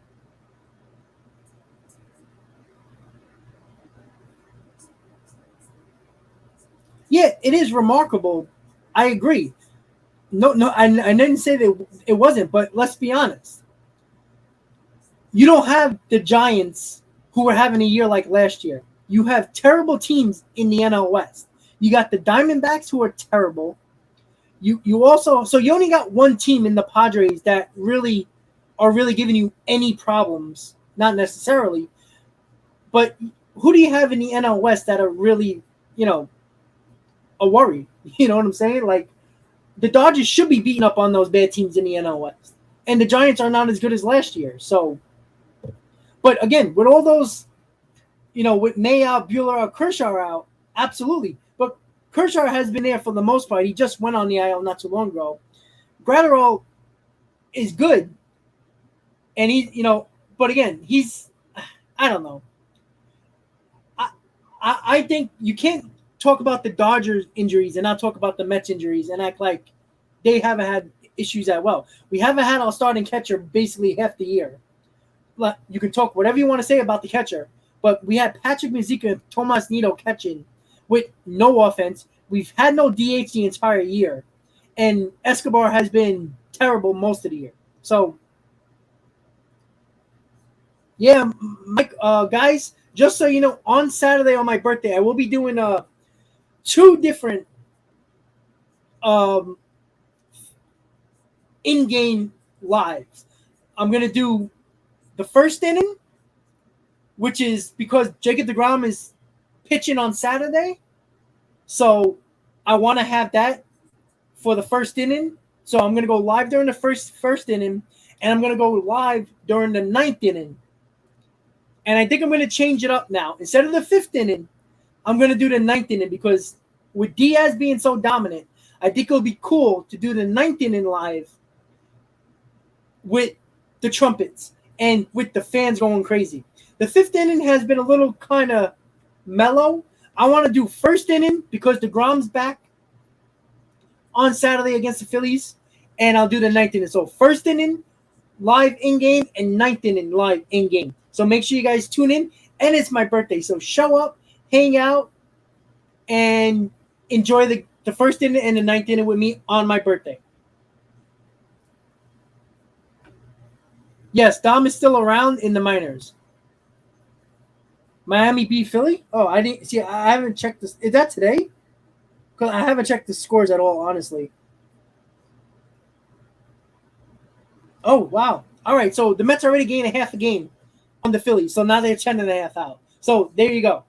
And now they got to travel. I mean, it's only down the turnpike, so it's not far. They're in Philadelphia. So the Marlins got shut down by Alcantara, 3-0. Again, good pitching beats good hitting. Nothing new. So did Schwarber get hurt today? Was he in the lineup? I'm trying to find out. Let me see. I don't know why my game day ain't working. God damn it. Why ain't game day working on me? So I'm just going to check. I agree, Michael. 100%. You know what, Steve? Honestly, it's not fancy, but I love that ballpark. That's one of my top 5 ballparks. And I've been there twice. I was there last year for the opening series for the Mets last year in April. And I went back later in the year last year as well. I enjoy that stadium. The food's really good. I like the ballpark. It's a beautiful ballpark. It's not, again, like you said, it's not fancy. The same thing with Citi Field. Citi Field's not fancy, but it's a great ballpark. The only thing I like Citizens Bank because there's things in the area you can do. You got the casino right across the street. You got the bars all around. You got the arena where the Sixers and the Flyers play. You got I think it's Lincoln Financial for the Eagles. It's all in that same complex. It's awesome. And there's stuff to do. The one thing negative about Citi Field is that there's nothing around it. So after the game, you're either gonna go to a bar that's about 4 or 5 blocks away, or you're gonna go home. There's not much to do after the game outside of the ballpark. Steve Cohen is changing that. If you haven't heard, Steve Cohen is trying to get um, uh, a casino license. Because if you notice, if you check outside the Citi Field, I think behind the Jackie Robinson Rotunda on that side, they're actually building something over there, or they're getting something ready to build. So I think if Cohen gets that casino license, he's going to build a casino. And that would be awesome. That would be a place to go. Open 24 hours, bars, restaurants, gambling, perfect. They got to build around there. In the next 10 years, I think Steve Cohen's going to do that. But Citizens Bank Park is a nice ballpark, really nice ballpark. Leave him in AAA, especially after those comments to DeComo that, he was down. He wasn't feeling like he's part of the team. Please. Grow up. You're an adult. You're a professional. You're on one of the best teams in baseball. Enjoy it. Jesus. Boone is an awful manager. I'm just going through the list right now. Steve, I haven't done that in a while. But that's a spot to go. If you go into Citi Field, make sure you check out Lemon Ice King in Corona. It's a good spot for sure. Yep, that is a home run in Yankee Stadium. I agree. Yep, Steve, and it's not even about being a Yankee record. It's just the fact that I don't think McGuire or Bonds deserve to have it and bring that real record back to New York. That's the way I see it. It has nothing to do with the Yankees. Bring it back to New York. But yes, it is basically a Yankees record, obviously. Yeah, I was watching it. I had it on SNY. Beningo is back. Oh, man, he's funny. I agree, 100%. The Mets need to do what the Braves do. They signed Albies. They signed Acuna. They signed Riley. You got to, in this offseason, the Mets better talk to Alonso and sign him long term. Buy out the rest of his arbitration years. Get it done. Don't play around with that. You don't want to have an Aaron Judge situation where Pete Alonso is going to be 29, 30 years old as a free agent. And not saying that he'll leave, but you don't want to pay more when you don't have to. Sign him now.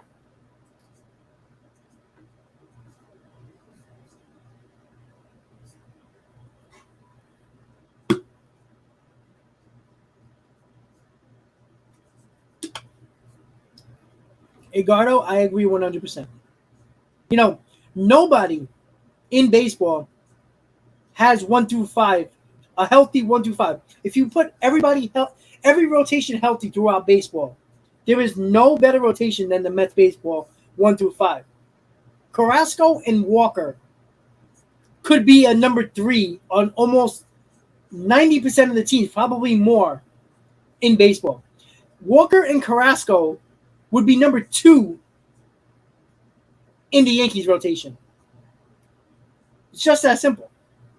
Nobody has a better number 5 than the Mets.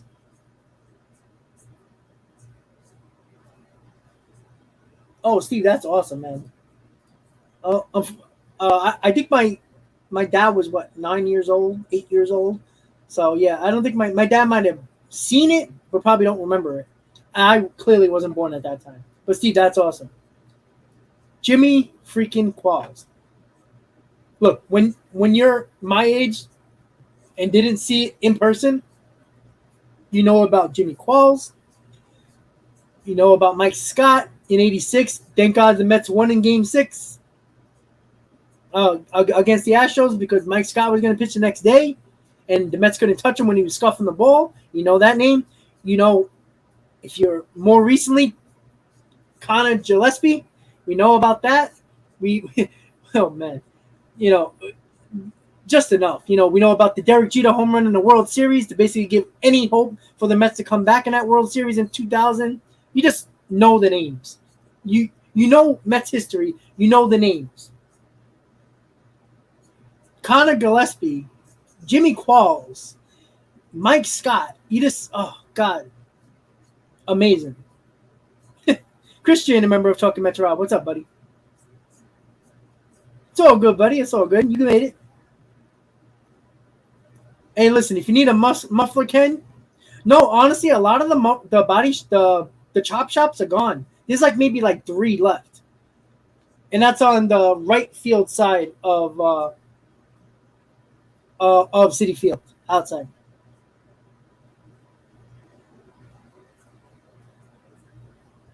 Well, yeah, but the Mets did that before the Phillies. The Mets chased Alcantara real quickly and beat him up. But you know what?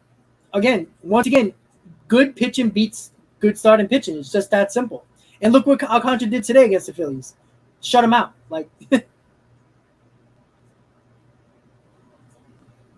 Oh, Christian, enjoy your vacation.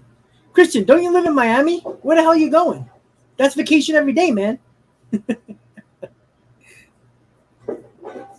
That's all right. Todd, let them enjoy it. Let them be cocky. Let them enjoy what they're not going to get.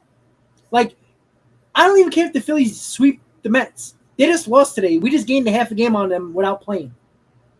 They sweep us. We're still 7.5 games up. And unless the Braves sweep their next series,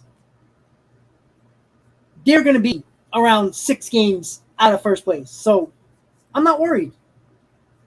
The Phillies need to sweep the Mets to at least give themselves a chance to catch the Braves. That's what they should be worried about. They shouldn't be worried about catching the Mets. If Philly fans are worried about catching the Mets, then they got other problems to worry about.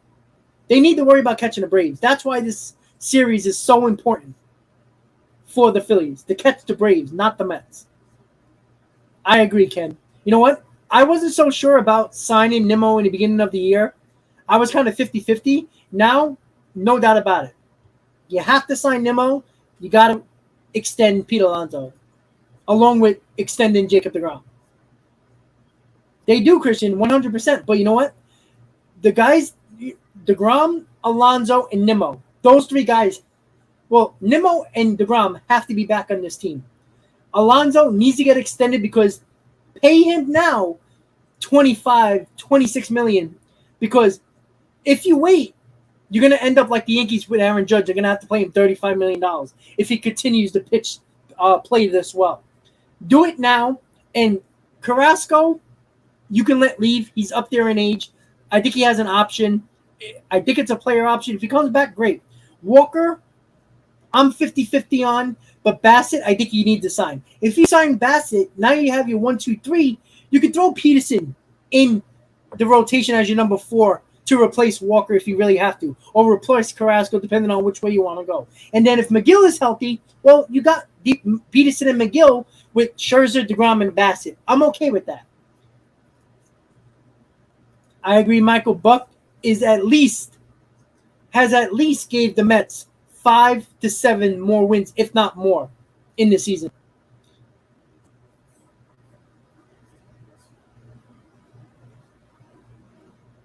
Sorry, I'm just checking it. Ken, you have to. Listen, the Mets wouldn't be as good record-wise if it wasn't for Walker, Peterson, Trevor Williams as well, and Carrasco. They wouldn't be this good if these guys didn't pitch well. Pete Alonso, again, you're going to buy out his arbitration years. You can probably get Alonso. He's made, on $26 million a year. You can give him a 5-6 year deal, maybe even 8-year deal with $25 million. 8-year deal would be like what, 34, 35 years old. I do that. And DeGrom, I think you can give him a 5-year deal, $44 million a year, because you're gonna have to, pay him more than Scherzer per year. Maybe a 4-year deal. 4 years, $200 million. 4 years, $185 million. A little bit more than Scherzer. Brian, thank you for subscribing, buddy. Who is MVP of the Mets as of today? Diaz, Scherzer, Carrasco, Pete. Ooh, that's tough. I'm gonna have to go with Diaz. The only reason why is because there's a lot of games this year where I could have easily seen the Mets lost in the 9th inning if Diaz wasn't as good as he has been. As good as Scherzer has been, as good as Carrasco has been, and as good as Pete has been, I think the Mets could have lost a lot of games in the 9th inning if Diaz wasn't as good as he has been. So I'm going to give the MVP to Diaz, Brian. Thank you for tuning in, by the way. Keep on coming back for more. I'll be doing a live stream tomorrow for the Mets and Phillies Game 1.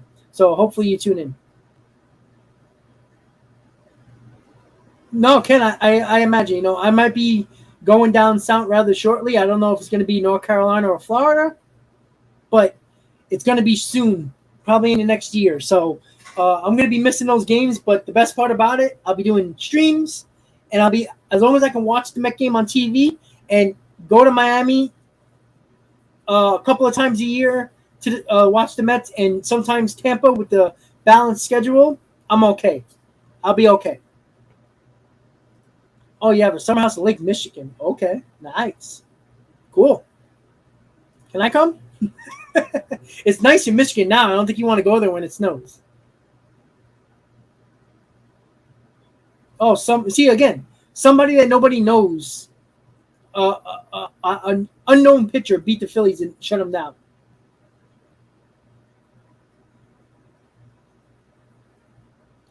Brian, I wouldn't necessarily say that because probably, but I don't like because I think I always see a World Series game going 7, only because it so happens that one of your starters are probably not going to pitch great.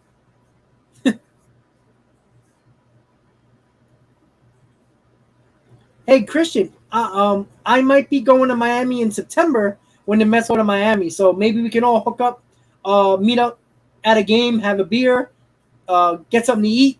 I would do that, Christian and Ken. Let's go. I'm working on getting going on that trip to Miami in September. I think it's. Let me just check real quick. Let me just get the exact dates so I give you guys an idea. Because usually I'm probably going to stay in Miami, but sometimes I stay in Orlando because I got friends there. And maybe I can even get Hayden to pop in too, since he lives in Florida. Let me see. September. Yeah, September 25th, 26th, and 27th. Sorry, 25th. Wait, what? 27, 28. It's only a 2-game series? Wait, hold on. I'm so confused. Yeah, it's a 2-game series in Miami. 27th and 28th. That's when I'm going to be going down.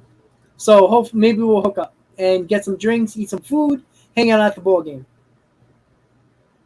No, I think the reason why Benigno doesn't like DeGrom is the fact that he thinks DeGrom. Look, in my opinion, I think DeGrom is a little bit more ahead of himself. Like, knowing that he still was going to opt out, knowing that he might only pitch 2 months. Again, if he pitches great 2 months, great. But you know what? I think Benigno's like, if you give this guy a 4-year, $45 million year per year deal, there's no guarantee this guy's going to stay healthy, and that's why I think Benigno doesn't trust DeGrom. That's why I think. Oh, okay, Todd. Cool. Pete should be the next Compton, but I'm not too worried about.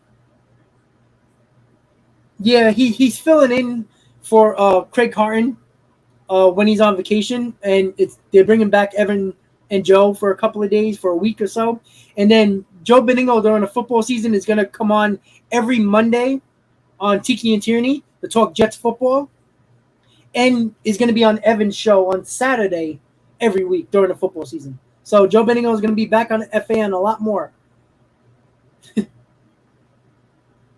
I'm just checking the comments.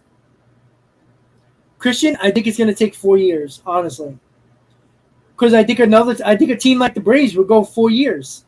Honestly, I think they would. I don't think the Mets can mess around. You do not want DeGrom to leave to the Atlanta Braves because that's where he will go. And I think you have to go 4 years just to give him enough reason to stay with the Mets. 3 years is not going to be enough.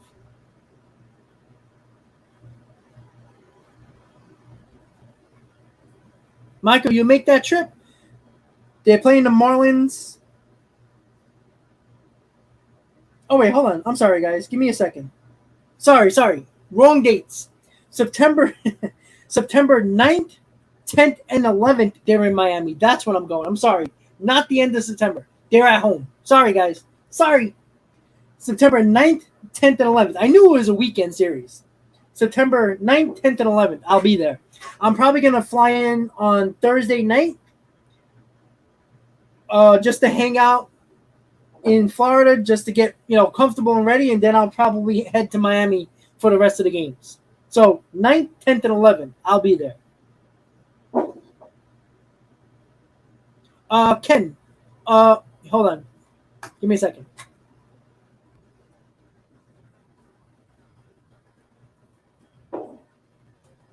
Email me, Ken, on that email right there. Metsfan813@gmail.com. Email me there, and I'll tell you when I'm coming down, and we can probably meet up on Thursday if that's possible. When I fly in, and have dinner and stuff like that, hang out, and then I'm going to all 3 of the games in Miami because it's mostly. It's 2 night games on Friday and Saturday and the day game on Sunday, and I'll fly out on Monday. So just email me there and we'll talk about it. All right, Christian. Sounds good. Christian, you already have my email. So email me, and then when Ken emails me, I'll give you his email, and then we can all exchange numbers and have like a group chat. So it's easily, we can all talk to each other easily that way.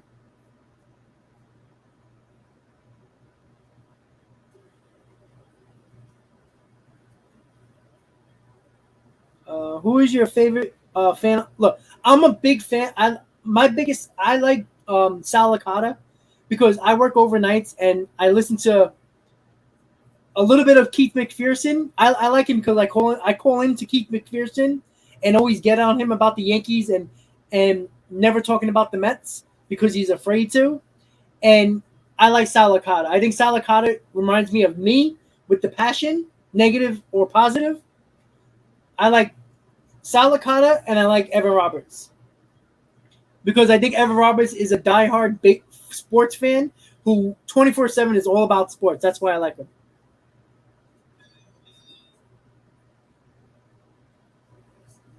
Yeah, sorry, Michael. I looked at it and I was like, wait a second, the Mets are. I forgot it. It's 9th, 10th, and 11th. They're in Miami. Okay, Christian, awesome. No problem, Ken. Sitting in a Mustang in Arizona wearing a blue jacket. Look at Christian just chilling. I want to be you, Christian, when I get older. Is that okay? I see a lot of people didn't like Maggie and Moose. I actually liked them. I like that Maggie was more of a, happy-go-lucky Mets fan, and who was really honest. And Moose is always honest about his team, about the Yankees and the Mets. He was always straightforward. It was bullcrap that they got rid of that show. And I know why they did it, because Maggie and Moose's contract was ending, and Moose and Maggie wanted raises, and they weren't giving it to him. But Maggie got a nice deal with CBS Radio, with Smirnoff, I think his name is, and then Moose got that nice little comfy job on TV. I think with, what was it, Pix 11, and occasionally Saturdays and Sundays he's on the Fan, filling in. So, but Moose is great. I love Moose. All right, guys. So we talked about the Padres looking different, obviously with Soto and Bell and Hader. They're a much different team, but they still need to prove it. When it comes to in the postseason, they can't beat the Dodgers. They're not winning the division. There's no guarantee that they might be in the wild card, depending on what the rest of the Central does and how good the Phillies and the Braves continue to be. The Padres might be the last team on the wild card. I'm sorry. Oh, Brian, I'm Rob from Queens. Sometimes I'm Rob in the car phone, but that's usually what I put on. Rob in Queens, or Rob in Richmond Hill, or Rob in the car phone. Wherever I'm, usually when I'm working, because I usually call Sal Licata, and Keith McPherson, mostly Keith McPherson, just to piss him off. I'm Rob in the car phone because I'm at work. And when I call Sal Licata, I'm either Rob in Queens or Rob in Richmond Hill. Oh, you're Brian from Newton. Yeah, I heard you before, Brian. I heard you before. That's awesome. Oh, the new speed train in Florida. I didn't even know about that. Awesome.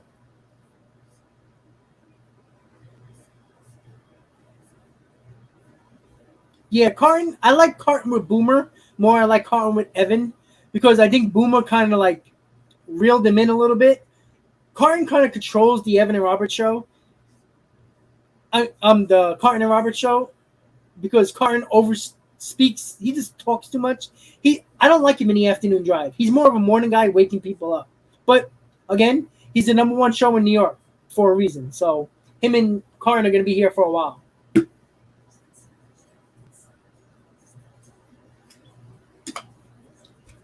And once again, guys, before I finish up the rest of the MLB topics, remember, if you want to become a member of the channel to be in the running for giveaways that are going to be happening soon, I'm going to be giving away a mystery box of a couple of things that I'm going to put together and throw, given to one person that wins, a member. Make sure you become a member by tonight. I was supposed to do it, a video today with the winner, but for some reason my editing software went haywire, and it wasn't, for some reason, everything I tried to do was not working, and it looked like crap, and I don't want to show a video about a giveaway to the members, and it looked like it. Honestly, the video looked like it was like flawed, and I didn't want to make anybody think that I'm favoring one person or another, because I don't. So by sometime this week, I'm going to do a member giveaway video that I'm going to post for the members only. So make sure you become a member by midnight tonight. After that, you're not going to be on the list. So all you members that are already members, you don't have to do nothing. Excuse me. Grant, remember, I'm going to email you about the koozies that I'm going to send you away, and a couple of channel stickers. So you can give them to your loyal customers at your bar in Houston, and I'll let you know. I'll email you about that. And don't forget, guys, I'm gonna probably do it on Sunday, most likely, the video for the member giveaway. It's gonna be a number of things. It's gonna be some koozies. It's gonna be channel stickers. It's probably gonna be a whole bunch of crap that's gonna be in it. Probably a Brooklyn Cyclones hat. I don't know. I got so much crap. You guys are gonna get it. Maybe Met sunglasses, all that fun stuff. I got so much crap that I don't necessarily need, that I'll give away, and it'll be a mystery box. So you're gonna get 4 or 5 things in there. Ryan, I don't know if you're on your phone or on the laptop. If you're on your phone, depending on if it's an Android or an iPhone, there's a money logo next to the chat box, the comment box. That you click on that and you click join, or just click on my logo underneath the stream and go right to the channel, the official channel page, and you can click on the join button there and decide what membership you want. There's 3 different memberships. And again, all memberships are available for the giveaway. So whichever one you choose, you can check.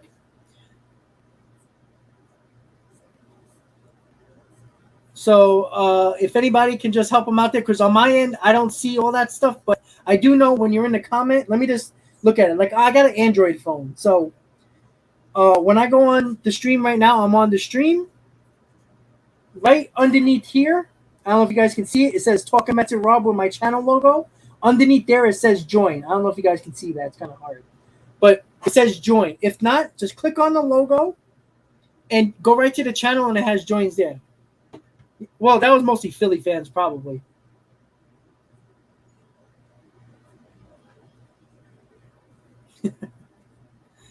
Not only fans, yeah, you're going to see me modeling my Mets shirts.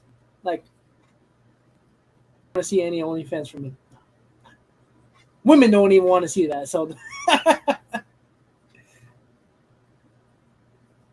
yeah, I like Steve. You know, with Summers, man, the smoozer can't be wrong. You can't, unfortunately.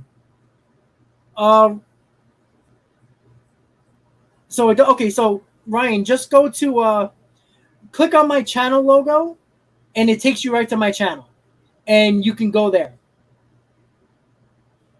And you can click on the join button there, on the phone, on the laptop, or wherever. Again, with super chats and sometimes with the join button, it might not be there if you don't have a credit card account or a debit card on file, I guess. I'm not 100% sure, but again, everybody's different with the phones and stuff. So if you just check the money, let me see, because I see it. I'm on my channel, so it's hard to look at it. But let me see. But yeah, just go to click on the logo. If you click on the logo, it takes me right to the channel. On the channel, and then you can just go to on the phone. Right under the latest stream, the latest video it shows the members and it shows the join button, and you can do it that way.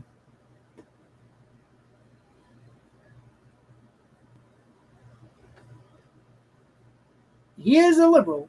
That's fun, but again, I don't care what political party you're on. I really don't care. If you're cool with me, you're cool with me.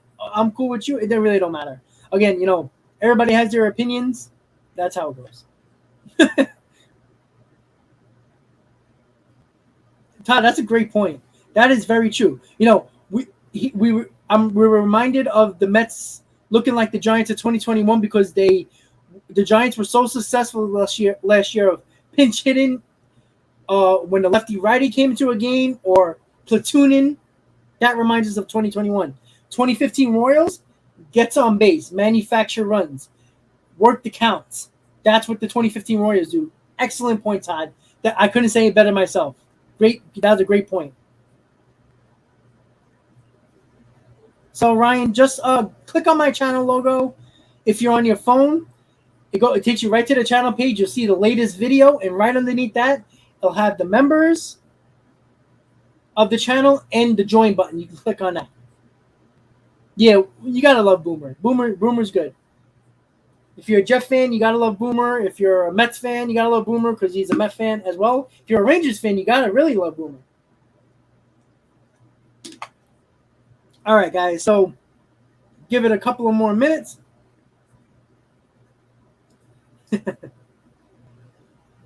All right, so let's go. Let's finish it off. The playoff picture we talked about. We talked about the Dodgers best in baseball. Record-wise, yes. I do not think the Dodgers are the best team in baseball. I think that now goes to the Astros, and I think the Mets and the Dodgers are kind of almost on the same level, in my opinion.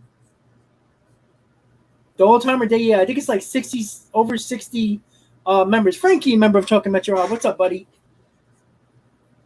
Playoff picture, I think it's going to be very similar to what you see right now. I doubt you're going to see anything else in the National League. American League can fluctuate a little bit, but for the National League, the 6 you see is probably what you're going to get. Just seeding in the wild card is probably going to be very different by the time the playoff comes around. With the Yankees, the last 30 games, I think they're 4 or 5 games under 500. They can't hit. They haven't pitched well. They just look like a really bad team. But they're going to be playing starting tomorrow against a really bad Red Sox team, so they probably get hot at that team. Best rotation in baseball we talked about. I think it's the Mets 1 through 5. Everybody, if every rotation is healthy in baseball, I think the Mets have the nod over the Astros and the Dodgers. Other than that, you can give a little bit to the Padres as well, but I think the Mets have the best rotation in baseball.